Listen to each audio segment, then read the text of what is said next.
Hey friends, welcome to the Determined Truth Podcast, where we equip the church to be the church.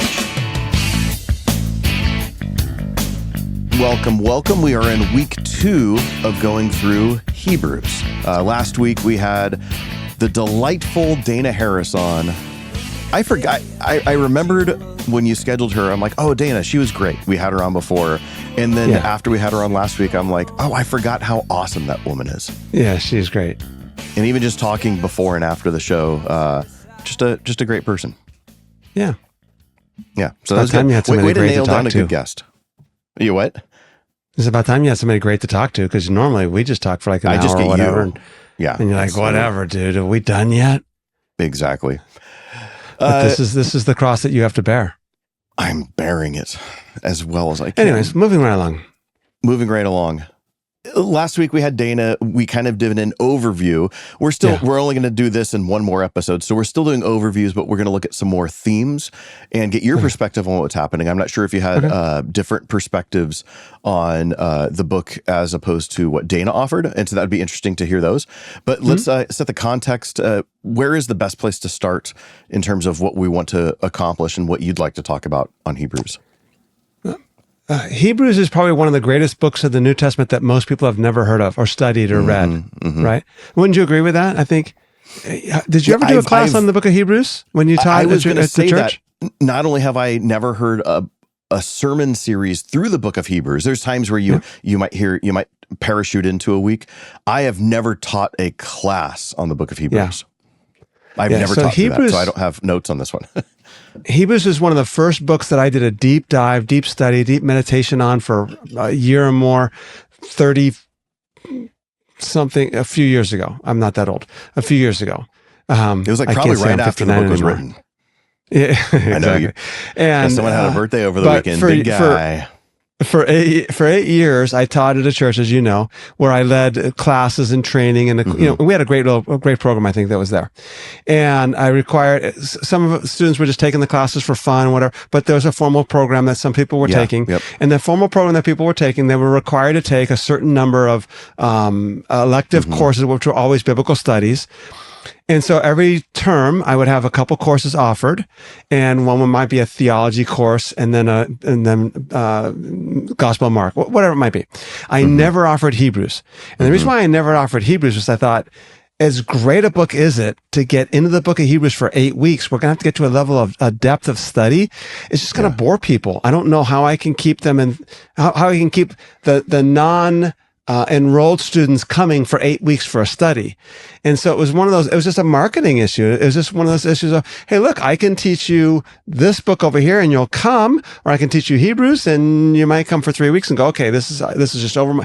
It's fabulous. It's fantastic. However, it's so deeply rooted in the Old Testament and the Levitical traditions and the sacrificial systems that to really figure out what the author of Hebrews is saying, you got to go to a depth. So we're not going to do that. But anyways, the book of Hebrews is placed in the New Testament after Philemon and before James because we think it was written by Paul. Remember, the books are in order of size. And by size, Hebrews will come after the book of Romans. Romans, Hebrews, then Corinthians. But we're pretty convinced that it's not actually Paul's. So you don't hold to a Pauline no, I don't think I don't know hardly anybody that does in the scholarly world. Obviously Dana didn't, although she said who'd she say? Apollos, which is actually Martin Luther's view, and I think he was one of the ones to champion Apollos. I've heard Aquila and Priscilla, namely Priscilla, that the reason why the author is anonymous is because Priscilla, being a woman, wrote it. And that makes a lot of sense because she was deeply ingrained in the Jewish world. She's actually the one who witnessed to Apollos and led him to Christ because he only knew of the baptism of John the Baptist in the book of Acts. But I don't think we have any idea who actually wrote it. The reason why Hebrews is in the New Testament, though, is because of the greatness of Christ and its high Christology in terms of what it says about Jesus. It's fantastic there. So, there's a statement in the book of Hebrews. Let me bring it up here now in chapter 2. I just removed it from the stage. In Hebrews chapter 2 that says, here we go, chapter 2, verse 3. How will we escape if we neglect so great a salvation? After it was at the first spoken to the Lord, it was confirmed to us by those who heard. which is an explicit statement that the author is not an eyewitness, that the author is not a first century apostle. Now, that's actually true of Paul. He wasn't an eyewitness of Jesus, but when you go to Paul's writings, he's always having to justify that he's an apostle on par with Peter, that he's equal with the other apostles. Have I not seen Jesus? So he references the fact of his apostolicity, is that the word? His apostolic credentials are because Jesus appeared to him and appointed him as an apostle. So you almost doubt that Paul would make this concession, even though it can be true. So it seems like whoever wrote this is not one of the apostles, or is not one of the original 12, and is probably not Pauline, either. So, even just stylistically, exactly. Hebrews and James are both a trip, and neither of them read like Paul. Obviously, Paul has never been associated with James, but Hebrews begins like this grand thing stylistically, and then it ends like a letter. It ends with like a greeting and that sort of thing, whereas James begins like a letter, and then it kind of just goes on ADD and just kind of ends wherever it ends. So, but with Hebrews, it doesn't follow that style, that epistle style that you would see with Paul. Oh, I got to sneeze. Sorry. I was going to say, how you doing over here, buddy? I'm not doing too well. I'm choking on my water, which happens quite regularly, as you might know. Sure, water. Now I'm losing my voice. All right, it's got ice in it, as you know, because you don't like it when I chew on the ice. But I don't drink vodka. But do you drink vodka with ice? I don't drink vodka, so I don't know. Well, do people drink vodka with ice? That's just my way of saying this is not vodka, it's water. Because, Got it. Yeah, we didn't allow water bottles into the high school back in the day because students could have vodka in it. Like, I don't know if that ever happened. But anyways, someone I'm drinking who was water. trying to hide it. You sound like you're trying to justify your drinking of vodka on the podcast. I'm drinking water. Really Russian good water. It's making my eyes water. Speaking about water. Anyway, moving right along. The book of Hebrews is probably not a letter. It's probably a sermon. Let me go back to the text again. In chapter 13, I actually took it off the screen here, but in chapter 13, the author seems to indicate that it's a sermon, not a letter. So 13, I think it's verse 22. But I urge you, brothers, to bear with this word of exhortation, for I've written to you briefly. So I think it's a sermon that was transcribed into a letter, and it reads like that because it doesn't have, if you go back to chapter 1, it doesn't have, let me go here. 1:1. Let's see if that works. Here we go. God, after he spoke long ago, we'll refer to this later. So, to the prophets in the many portions, many ways. There's no introduction. There's no, hey, this is Paul. Hey, this is Apollos. Hey, this is whoever. To the church here, or to those who are there. Grace and peace be with you. I thank my God. There's none of that. So it reads like a sermon, and that probably is the best way to describe it there. Okay. So the genre would be that. You know what? Yeah, the genre is some kind of sermon. Yeah. Looking back, even reflecting on last week's conversation and what you said about never teaching through Hebrews, it's interesting because we've noted the Old Testament connection. There's so much Old Testament imagery. And like we've pointed out so many times before, most Gentile Christians in our modern time, we just don't know our Old Testaments that well. Correct. And that has become one of the hangups on why Revelation has been so poorly interpreted over the centuries. Sure. Because we don't know what to do with the stuff. But it's interesting. They say that Revelation has between 400 and 600 allusions to the Old Testament. Correct. It's the heaviest Old Testament alluded book in the New Testament. Right. I mean, would it be fair to say Hebrews might be the second most? I haven't done that research, but me neither. But I'm thinking like, what's more Old Testament based than Hebrews? Along Romans with Revelation could give it a run. I could see that. But in terms of quotations. And it's pretty overt in Romans, where in Revelation it's obviously very covert, the imagery that's correct there. But with Hebrews, since we don't know the Old Testament and what the author is doing, it's not fantastic in terms of the imagery and whatnot. So this is where I was thinking as we were having the conversation last week. It's easy to take a revelation and then run with it, even though we don't need to know the Old Testament stuff, because we could use our imaginations and create all this stuff because there's this wild imagery where that sort of thing doesn't exist in Hebrews. And so is that why we might not have had the fascination with it societally over generations. There's just not as much to do with it. And so it's kind of left that to be a safer book where we can't mess it up as much. We just don't touch it.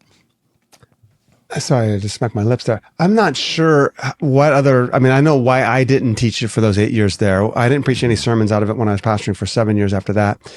I don't know why others don't talk about it or teach it, or I don't have an answer for that. It's obviously the Greek of Hebrews, like we alluded to kind of jokingly with Dana last week, is extremely difficult. And so... Would we say that's the most difficult Greek book in the New Testament? Without question. Yeah, without question. And by the way, stylistic differences that you refer to could be accounted for by an amanuensis, a scribe that Paul's, but it doesn't appear that there is one. This appears to be a sermon and appears to be transcribed later. So nonetheless, Revelation, by the way, only cites the Old Testament one time, if even that, Revelation 15, where it cites Deuteronomy 15, I think it's Deuteronomy 15. It recites the Song of Moses, but then it doesn't actually cite the Song of Moses. What's that? Well, Revelation 4 cites the throne room scene. Doesn't he cite Isaiah 6? It's the whole holy. It's more Ezekiel 1. And Ezekiel 2, but I don't think there's actually a direct quotation is what I mean by that. So there's allusions, there's citations, but there's no we can see, the Greek of this passage got taken from the Greek of Ezekiel 1. From that. Okay. Yeah. Whereas clearly in the book of Hebrews, there's abundant quotations from the book of Jeremiah and the prophets there. And then obviously the sacrificial system, the priestly system, all that is there in the book of Hebrews. What I think happens with the book of Hebrews in modern Christianity a little bit would be, it's just simply saying that stuff is done away with because it wasn't sufficient. And Dana talked about that a little bit. And Jesus has come along and we got a better system. So we actually don't need to know that stuff because the Hebrews 10 actually says, the blood of bulls and goats does not take away sins. See, those things didn't actually work. And now Jesus' death and resurrection actually works. Therefore, that's irrelevant. And I think that's why a lot of Christians don't even bother with the Old Testament, which is a misreading, as Dana alluded to last week, of Hebrews and of the ultimate law. Jesus is greater than, and you said that you didn't recall Dana using the word fulfill, and he's greater than the Old Testament prophets and Joshua and Moses and the sacrificial system, but he's fulfilled it. And when we say the sacrificial system didn't take away sins, there wasn't this eternal efficacy that happened with it, but it still worked. God still counted the sacrificial system for that time. Therefore, Abraham and Isaac and Rahab, they're all in the kingdom, but there was a time when, of course, Christ has come and is greater in the sense of fulfillment and perfect in the sense of, and there's an atoning significance that I think didn't happen with this Old Testament sacrifices. That's probably a misnomer that Christians hold, especially Gentile Christians, in looking at the Old Testament sacrifices and thinking, it's not Jesus, therefore it was just a waste. Whatever they were doing in their sacrifices, that was just meaningless. And it's like, no, that was actually a system to atone for sins. It just wasn't an ultimate atonement. But we oftentimes think like it was just, they weren't doing anything. Yeah, and I think what the Anastasis Center and Mako Nagasawa and Ian are putting forth, which is I'm really wrestling with it a lot, is that with the death of Christ and his resurrection, there was a healing significance because of the humanity of Christ and his resurrection that would not have been in the Old Testament atonement stuff. So, anyways, but all right, let me just jump in really briefly here. We don't, in terms of introduction, we don't know when this letter. The next problem is this: we don't know who the author is. We have an idea of the recipients just by reading it, whether it's a sermon or a letter, doesn't matter, we're still reading it. Its recipients appear to be Jewish, followers of Christ. Dana did Which is not where accept it gets the name Hebrews. I guess so. I haven't thought about that. That's what I'm assuming, because usually to the Hebrews, to the Jews. To the that Hebrews, makes sense. Yeah, there you go. Yeah. That caught me off guard. The traditional understanding that I have heard for years, and I haven't actually read Dana's commentary, and I apologize for that to Dana. Sorry about that. Is that they were Jewish followers of Jesus who were being pressured to go back to Judaism. And Paul, or whoever wrote Hebrews or gave this sermon was saying, why would you go back to something that's been fulfilled in Christ? Look, Moses been fulfilled by Jesus, Joshua fulfilled by Jesus, the priesthood of Levitical priesthood fulfilled by the Melchizedekian priesthood of Jesus. Why would you go back to that? Dana didn't seem to accept that understanding, but what we do seem to realize from these readers, obviously the deeply in tune with the Old Testament systems, the Levitical laws, the sacrificial systems, all that suggests that these are Jewish individuals, and that they're followers of Christ, and they're undergoing some persecution. In chapter, I can bring it up here, in chapter 10 and verse 12, chapter 10 and in chapter 12, it says that they've undergone some persecution, but not yet to the point of shedding blood. Let me see, Hebrews 10. 32, it says, remember the former days when after being enlightened, verse 32, you endured a great conflict of suffering, being made, partly by being made a public spectacle through reproaches and tribulations, and partly by becoming sharers with those who were so treated. You showed sympathy, verse 34, to the prisoners, accepted joyfully the seizure of your property, knowing that you have for yourselves a better possession and a lasting one. And the context there, by the way, might be that if you visited people in a Roman prison, you can actually be convicted of being an accomplice to their crime. It was illegal. That's just the way the guards made money, was you bribe your way in and we'll let you give food and whatever else. Because remember, Roman prisons don't feed the people that are there. So you go to the prisoners, and you, in order to get yourself in, you apparently had to lose some property and some possessions. So they suffered there. Then in the famous chapter 12 of, we have this great cloud of witnesses, and Jesus is greater. It says in verse 4, you've not yet resisted to the point of shedding blood in your striving against sin. So there's a couple indications that, all right, they're suffering, and their suffering has been great, but not yet to the point of shedding blood. So how's that? Okay. That's about all we know about them. That's okay. One of the big issues, just to finish up that thought, Vinnie, was this before the temple was destroyed in 70 or after the temple was destroyed in 70? 70 AD is when the Romans kind of destroyed Jerusalem and the temple. And everything gets dated around it. The Gospels get dated around it because Jesus says Jerusalem is going to be destroyed, so he's a prophet if it's pre 70. You have Revelation. Was it pre 70 because of Nero's persecution, or was it after Nero's persecution? We don't know the answer. Certainly in many of these books, but certainly in the book of Hebrews, we just can't answer it. Was the temple standing or not standing? Well, good luck on that. And we've talked about this, I think, when we were going through Matthew or something like that. It's not good to have an argument from silence and saying, well, they didn't mention that the temple had been destroyed, therefore it must have been written before that. Because you could say that about anything at that point. So we don't want to use what isn't there to come up with a date. Yeah, sometimes it's a relevant point, but if that's the whole argument, that's not sufficient. Yeah. And that's with anything in life. You just don't want to create an argument from silence and establish your core facts around that. So, so we know it's the person writing it, probably not or not an eyewitness to the resurrection. It's not Paul. It might be someone else. It's probably a sermon. And we think that this is a letter encouraging Jewish Christians to not return back to the old way of how things went. And so Paul does this. He encourages them. Why do I say Paul? We've been in Paul for so long, it's so hard to not say Paul. So the author says this by doing a few things, and even how he assume it's a he. Assuming it's a he. That's also an interesting question, isn't it?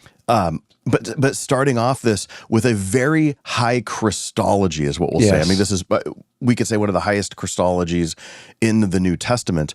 And I would say my familiarity with the book of Hebrews comes primarily from studying its Christology, and especially doing Christological studies, having conversations with Jehovah's Witnesses. It really comes from an apologetic background in terms of why I probably know anything from the book of Hebrews.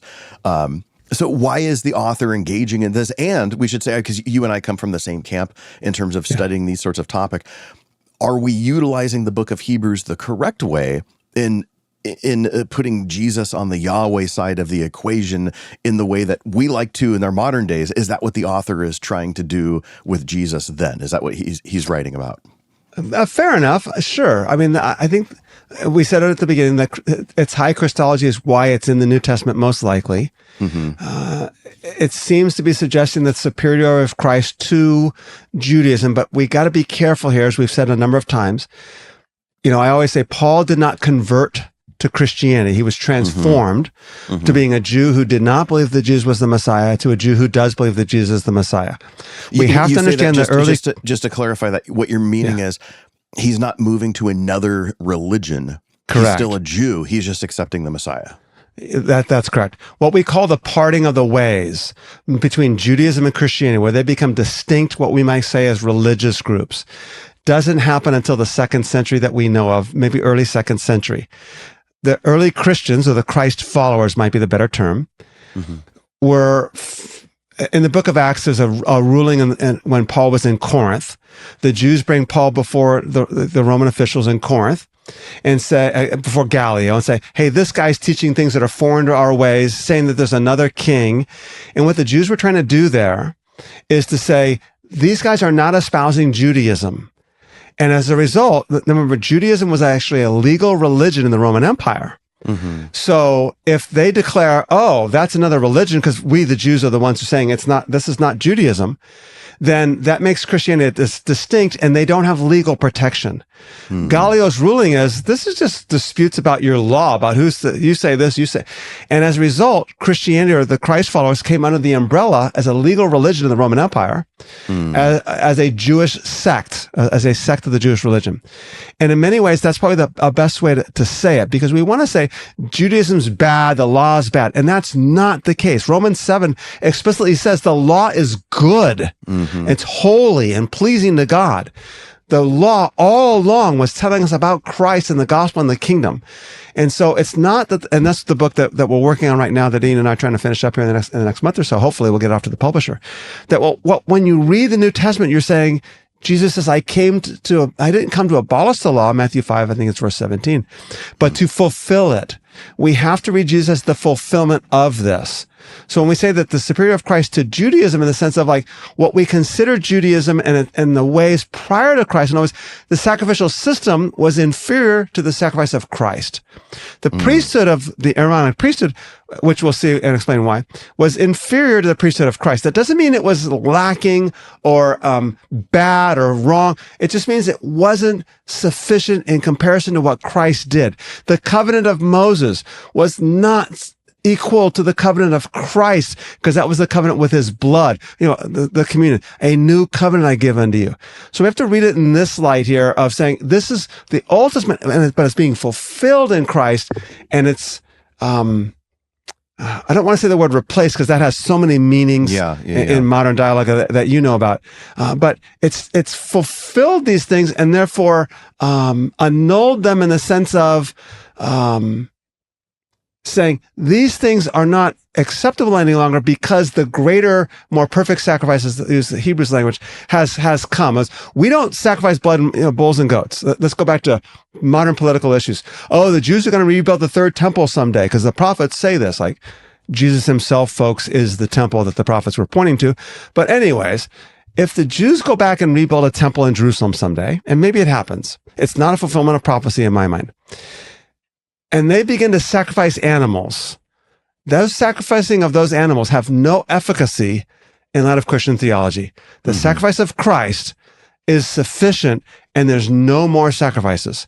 So we can't look at this in any way, shape, or form as like if that were to happen, as some kind of fulfillment. If that makes sense there? Yeah. So. And I'm just trying to even think of modern equivalents of ways to look at that. And I don't know if any of them work in toto, but I'm even thinking of something like a driver's permit versus a driver's license, where you get your permit, and obviously this is going to be a low shelf illustration. Yeah, that's fine. But you get your permit, and it's saying, okay, this is a temporary thing, hopefully a limited thing, and you're allowed to drive. You could have, your parent in the car. You can't drive by yourself. You can't have whatever. There's rules on it, but you could do this for a time. Okay, now you have the fulfillment of that permit, which is earning your license, and you have freedom now. You could drive without your mom there. You could take your friends out, whatever. Why would you go back to a permit where, okay, you're limited now? It's like, no, you have the freedom to actually do this thing. Obviously, not a one-to-one comparison. It's super low shelf, but Sure. I think we need more ways of communicating this, because it just gets so hung up to use a fulfillment type model rather than a replacing. Like, the license doesn't replace the permit; it fulfills the thing. Yeah. It makes it to be the ultimate of what it's supposed to be. I was thinking of, why would you have temporary protective status when ICE officials could detain you when eventually you attain full immigration, you become a citizen? You wouldn't go back. Okay, but that's too political, so we don't want to go down that path. So I won't say that. I was just thinking that. I was just telling you that I was thinking that. Yeah, don't tell anyone else. And the million listeners that are following our podcast. Wait, 1.3 we're up to now. Is that what it was? Okay, that was last week. At Determined Truth, we do more than just this podcast. One of our major projects is training pastors in India each week. We even help start a Bible college there. But we could only do this because of the generous support from partners like you. Seriously, that means you. If you consider supporting us with a fully tax-deductible donation with anything from $5 a month or more, we can continue to equip the church to be the church. To give, go to determinedtruth.com and click on the Give tab, or find the link in today's show notes. Thanks. How about, if you've died with Christ, this is Colossians, then put away the things of the old self. And if you've been raised with Christ, then put on the things of Christ. Paul appeals to this old self, new self. Not that the old self was, I guess that in a sense is a corruption of the old self. It's death. It's going to lead to death. But the new self that we've come to embrace in rising ourselves with Christ, or even Romans 6, you've been baptized. You died to those things. How can we live in it any longer? Yeah, maybe that's. I guess. Yeah, I like your driver's license. Might have been better. That's fine. Okay, Right? Whatever. But anyways, And I didn't even waste time on a stupid PhD. Yeah, exactly. I didn't waste time. I just wasted money. I was going to That's what say, you're wasted. still paying that thing off, aren't you? No, I'm not. That is all paid off. So I right. stole it. Oops, dang it. I just did remove. Here we go. So Jeremiah chapter 31 is going to be our key text. And what's interesting is Jeremiah 31 is actually quoted twice in the book of Hebrews. It's in Hebrews 8 and again in Hebrews 10. And he quotes it. You want to read verses 31 through 33, since you have that voiceover voice, it's kind of what you do for a living type thing. I'm paying off my student loans. Not really. That was years ago, too. Oh, you're still paying your debt? No. I got that taken care of. Okay, good for you. How far you want to go? 31 through what? 31 through 30. Well, actually, let's go 31 through 34. Okay. The days are surely coming, says Yahweh, when I will make a new covenant with the house of Israel and the house of Judah. It will not be like the covenant that I made with their ancestors when I took them by the hand to bring them out of Egypt, a covenant that they broke, though I was their husband, says Yahweh. But this is the covenant that I will make with the house of Israel after those days, says Yahweh. I will put my law within them, I will write it on their hearts, and I will be their God, and they shall be my people. No longer shall they teach one another or say to each other, know Yahweh, for they shall all know me, from the least of them to the greatest, says Yahweh. For I will forgive their iniquity and remember their sin no more.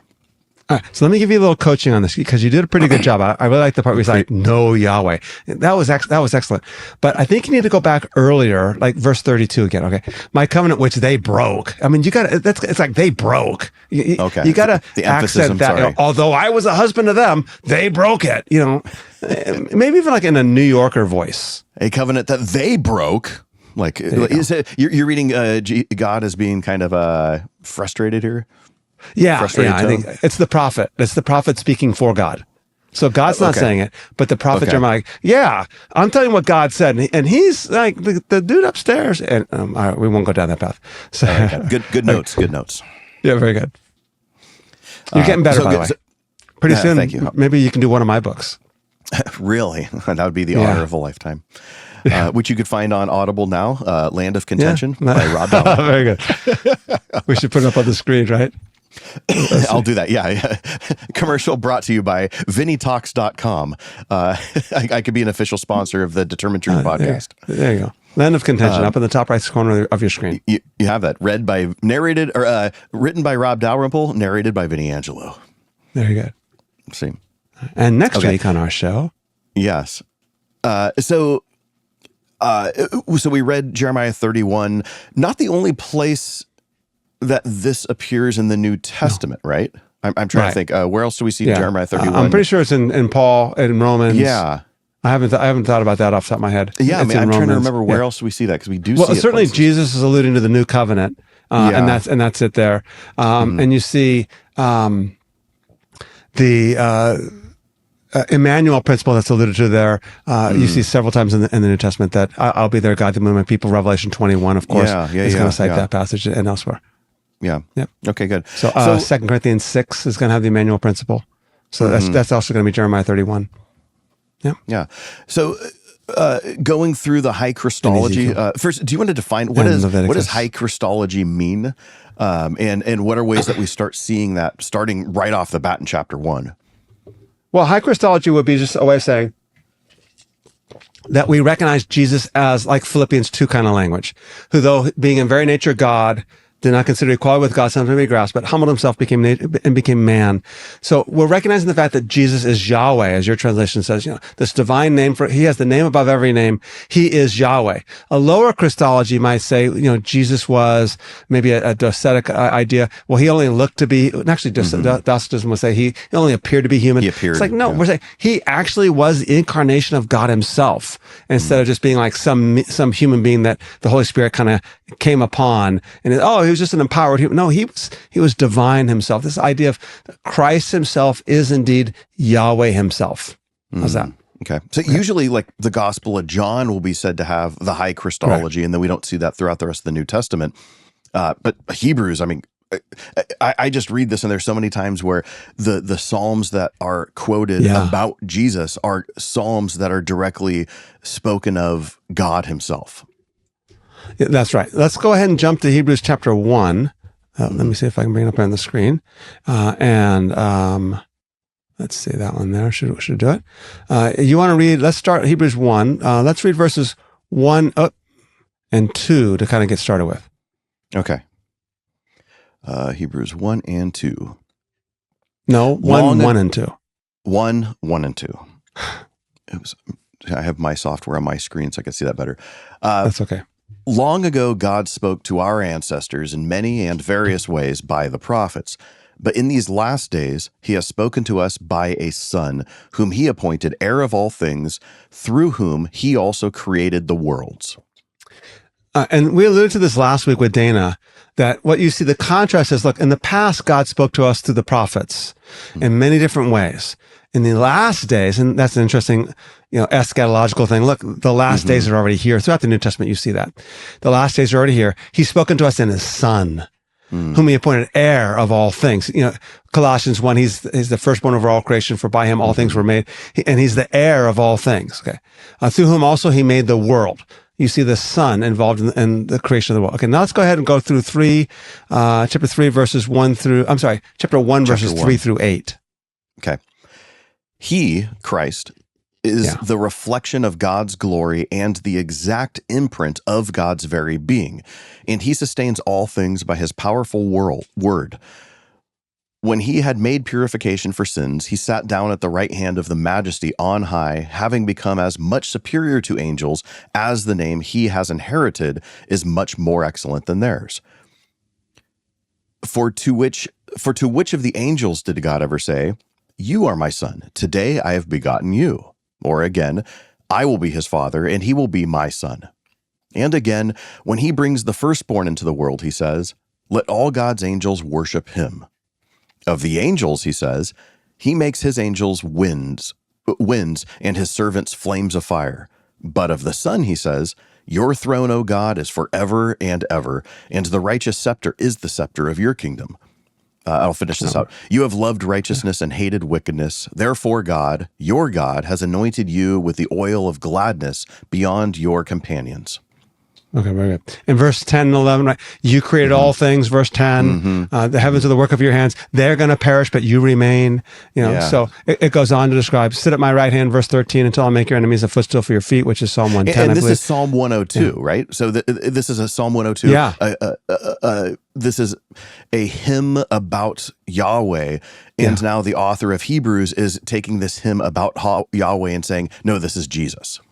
Yeah, and it's explicit in And the Old Testament Psalm 102 is addressed to Yahweh. Just for our listeners' sake, Yahweh is the sacred name for God that's only applied to God himself as the God. Yeah. It translates into English as the Lord, but also so does Adonai translate. So Hebrew has two words that translate into English as Lord. Yahweh and Adonai. And so Yahweh is the elite name for God, the supreme name for God. The name, Exodus chapter 3 says, "This is my name forever and ever." It's the name that the Jewish peoples won't say to this day. It's called the unutterable name. Yeah, it's the Tetragrammaton, the four letters. Most Hebrew words have three letters, but this has four.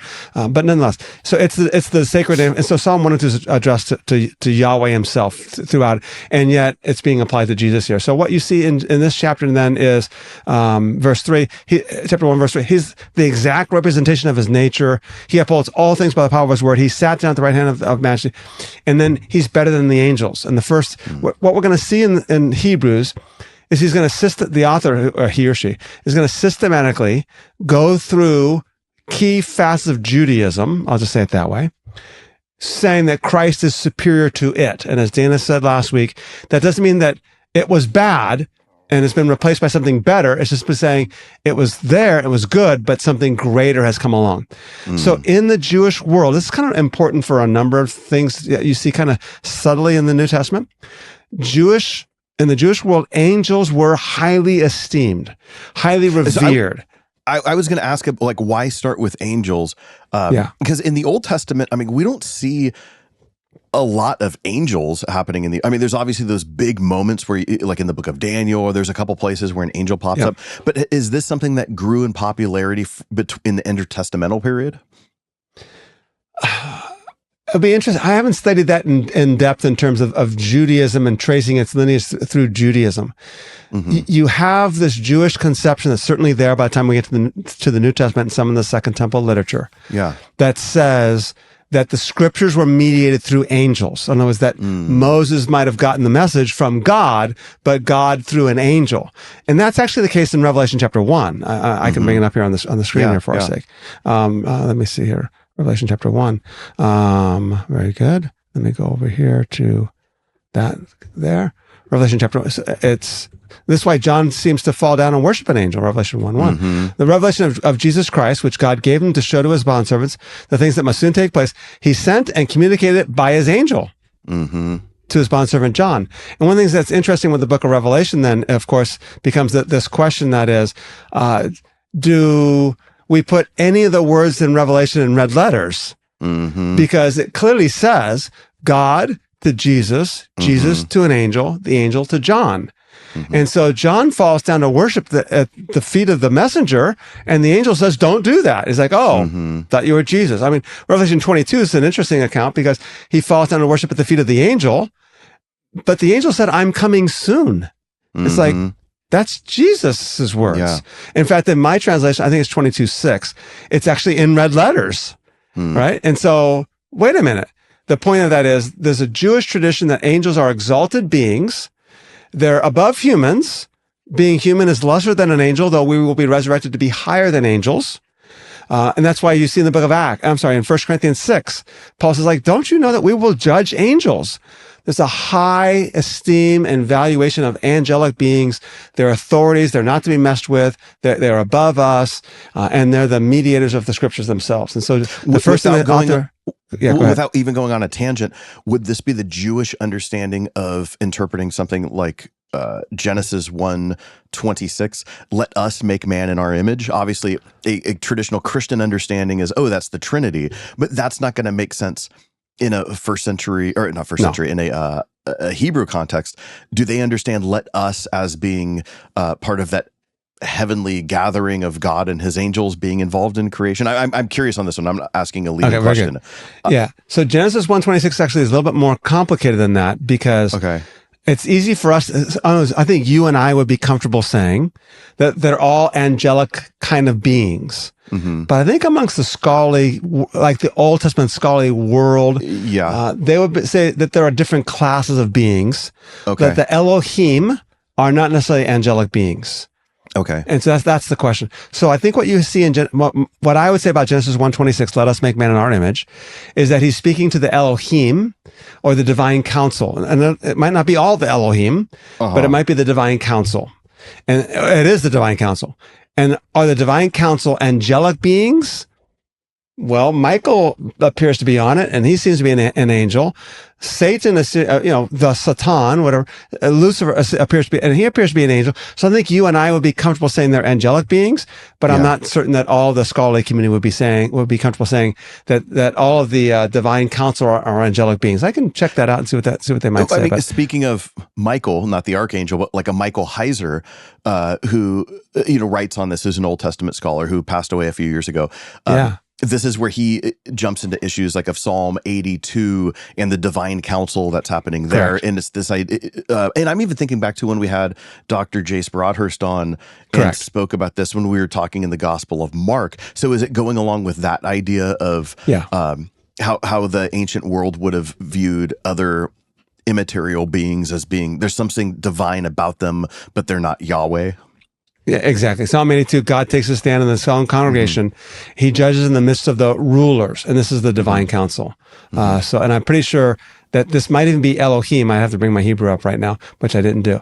How long will you judge unjustly and show partiality to the wicked? The Elohim were created. I don't want to get too far off on this tangent. No. But the Elohim were created to be rulers and in the heavenly realms, in the heavenly places. Don't think of that as spiritual, but think of that in the heavenly cosmos. Humanity was created to rule on the earth.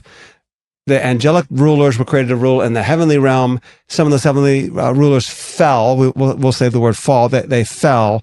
And so that's this divine council that doesn't rule justly and doesn't mediate things justly and fairly. So yes, I would agree with that. That's where I would go with it.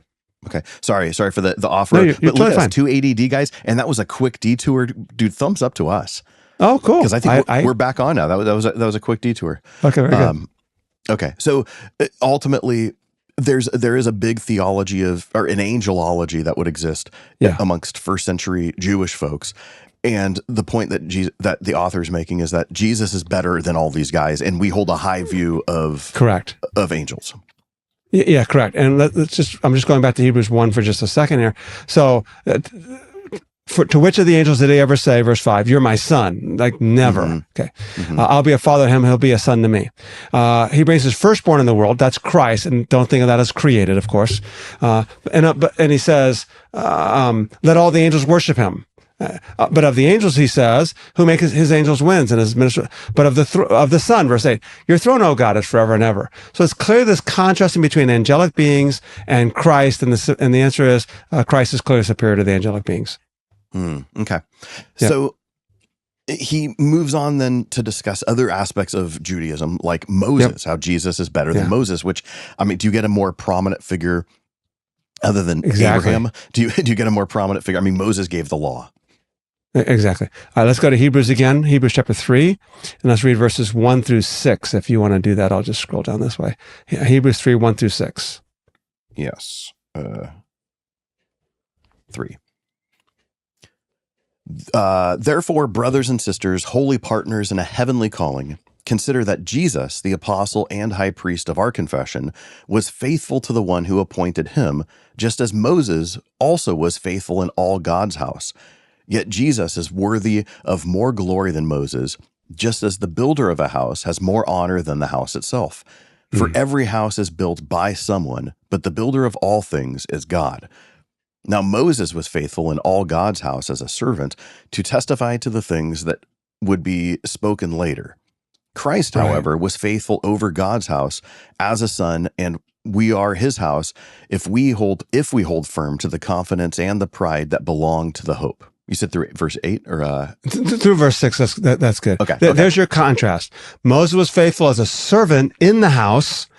Christ was faithful as a son over the house, and he's actually the builder of the house. So there you go. Christ is superior to Moses. So continuing through the Old Testament story, obviously the Pentateuch is the book of Moses, the 5 books of Moses. The next book after Deuteronomy is Joshua, which is he's the key figure in that book, obviously, and And the author of Hebrews says, hey, guess what? Jesus is better than Joshua as well. Yeah. Verse 8 of chapter 4. If Joshua had given them rest, he wouldn't have spoken of another rest after that. Verse 9, there remains a Sabbath rest for the people of God. There you go. And it goes on. So the superior of Christ to Joshua. And again, Joshua is the one that brought them into the promised land. So Joshua is pretty critical to the story. So what we're doing and what we'll do in our next episode, because the next part is that the priesthood of Christ and the sacrifice of Christ was superior to the Old Testament priestly system. We kind of alluded to this we went into it a little bit with Dana, the Aaronic priesthood, the Levitical priesthood versus the Melchizedekian priesthood. We'll kind of look at that. The sacrifice of Christ, the sacrificial system, that Christ as the high priest versus the high priest. All that is kind of the end of the author of Hebrews to say the superiority of Christ to all of this. Now, there's one more thing. Let me just touch on it here. That is a central element of the book of Hebrews. And that is why the author's telling him to do that, why the author's telling them about this. And the answer is because I don't want you to reject Christ, leave Christ, walk away, whatever it might be. There's something going on there. And the book of Hebrews has really strong language about this. Actually, let me go ahead and bring the text up a couple more times here, and we'll finish up with this here. I brought it down already. Hebrews chapter 2, I'll just go back there for a second. For this reason, verse 1, we must pay much closer attention to what we've heard so that we don't drift away from it. Because if the word spoken through angels, there's that, the scriptures mediated through angels. If the word spoken through angels was unalterable, and this is what we call the Old Testament, every transgression and disobedience received a just penalty, how are we going to escape if we neglect so great a salvation? And it goes on with language as strong or stronger than that.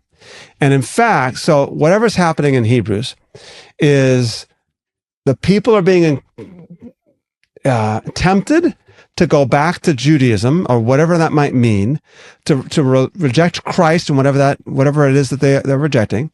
And the other saying yeah, that's not a good idea. There are two passages. I don't think we're going to bother. I say the word bother.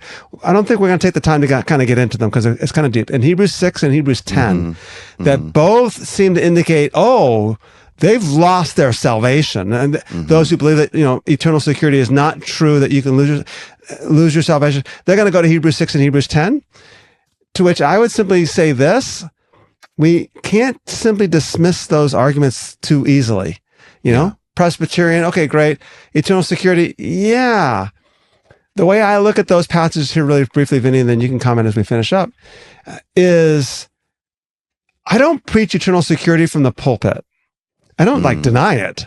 And the reason why is there are people in the congregation, there are people listening to a podcast who just haven't been following Christ very well lately.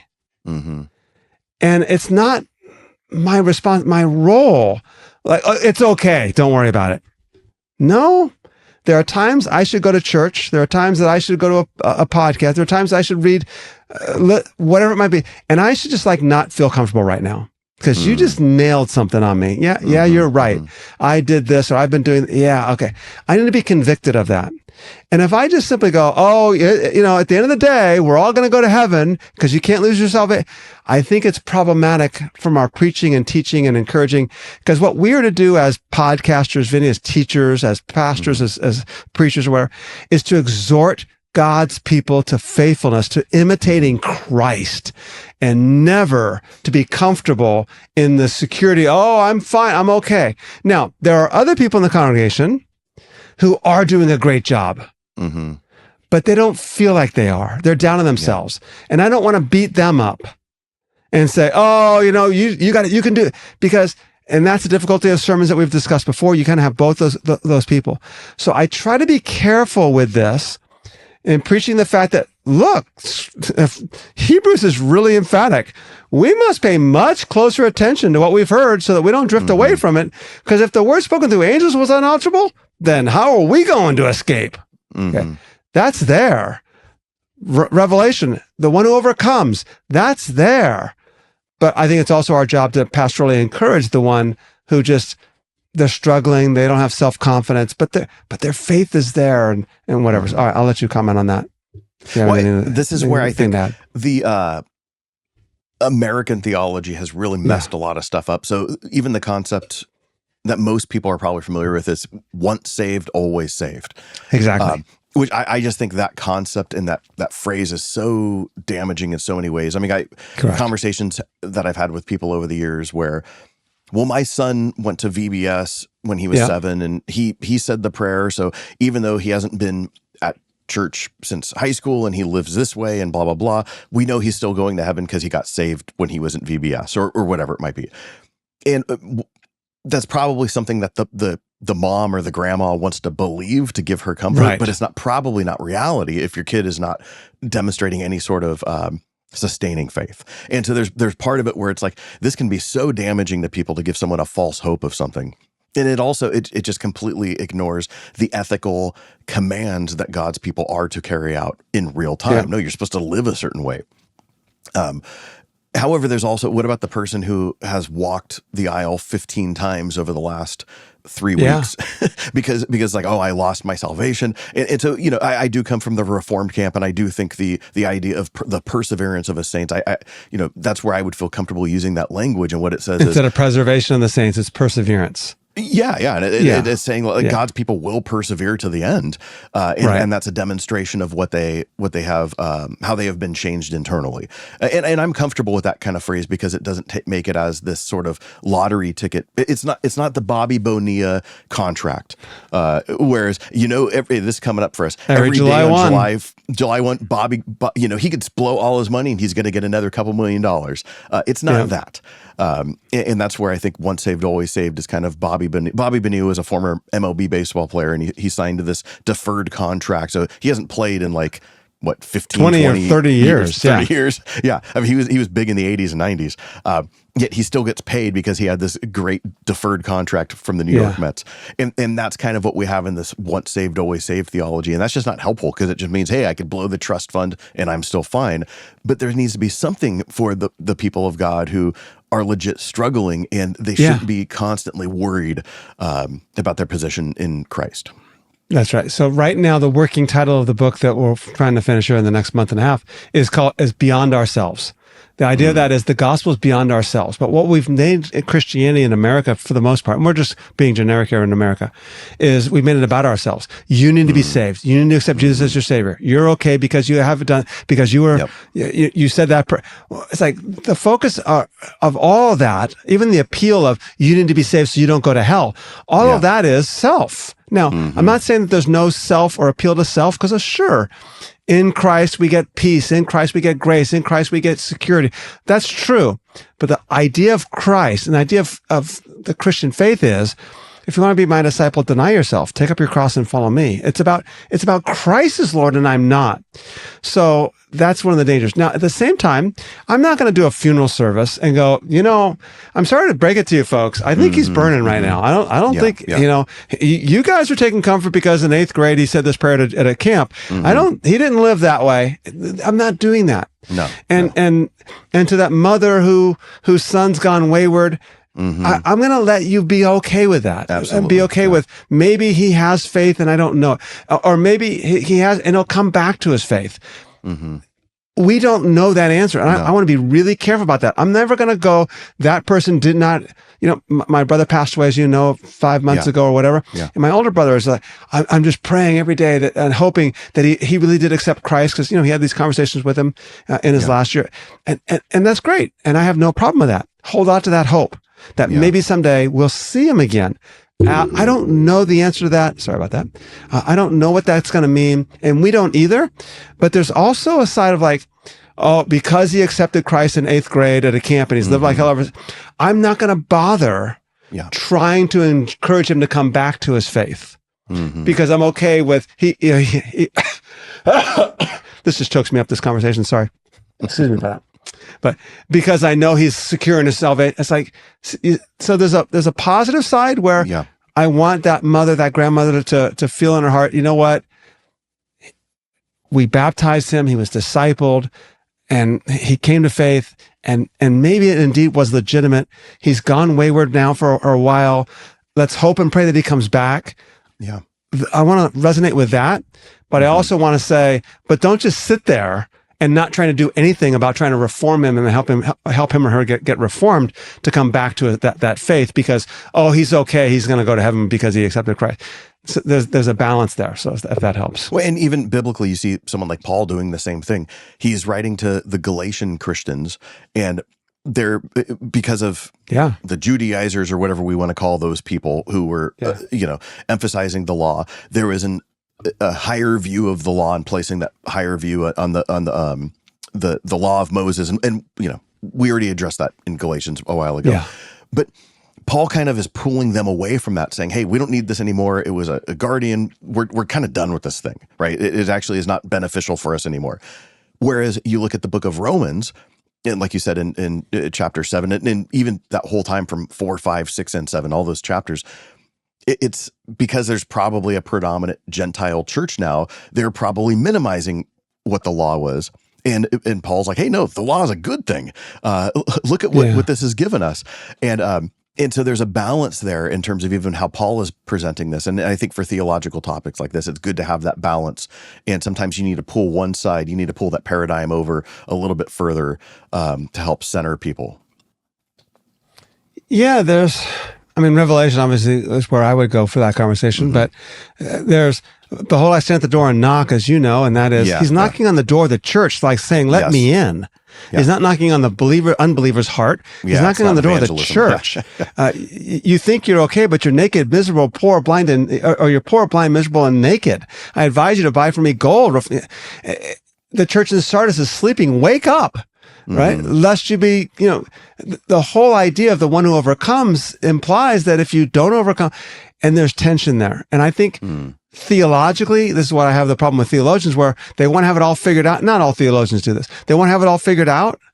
And I don't think the scriptures allow us to figure things like this out. The idea of personal salvation, okay, I think Paul would be going like, what are you guys kind of talking about there? And losing it is like, what? What do you mean lose yourself? How do you, we're identified in Christ, but people can walk away from that identity. And I don't think that our simple categories are going to help us with answering all these, the difficulties and complexities. Yeah, very good. Hey, if you guys enjoyed this conversation, like the episode and leave a comment.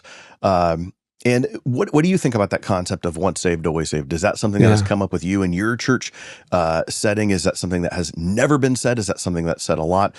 Is that something that you've wrestled with? We love to hear your thoughts on that topic. Next week, we will wrap up.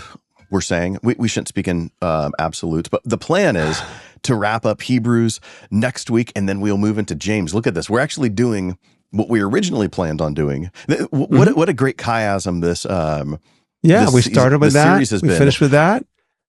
The middle slowed us down a little bit. Oh, we'll do Matthew in 4 sessions, and we did. We'll do Mark in 4, and we did. And then we didn't after a while, but now we're coming back to Romans was a little bit more difficult to do in a few sessions. I think Romans is what messed stuff up. Romans messed us up. We got off pace with Romans. Yep. Exactly. And we're like, okay, this is not going to happen. Anyways, nonetheless. So let us know what you think, and look forward to it. Yeah, and I look forward to seeing you. You're going to be traveling this Saturday, so I will. You're going to be, I'll be at your in place. real time. By the time this drops, it will be last month. Rob was at my house, so I'll see you. We'll have so much dinner. Got to figure out what I'm going to make. So you could send me requests on the text. Oh, anything that you barbecue is fine with me. I'm thinking I make a pretty gnarly tri-tip, so it's picanha. Have you had picanha? I did. I made that a couple of weeks ago, and you know what? I made it, and I'm like, my tri-tip is better than my picanha. Really? Yeah. All right. Well, tri-tip is good. That's fine. We'll see. Maybe it'll be something else. Who knows? All right. So, all right, everyone. But they don't need to hear us talking about this. I know, right? It's only 9:30. What am I going to have for lunch now? All right, everyone. Hope you all have a great week. We'll see you guys next time. Thanks for joining us today. If you dug it, please subscribe and share it with others. Check us out at determinedtruth.com to see more of what we do and maybe even consider supporting us. See you next time.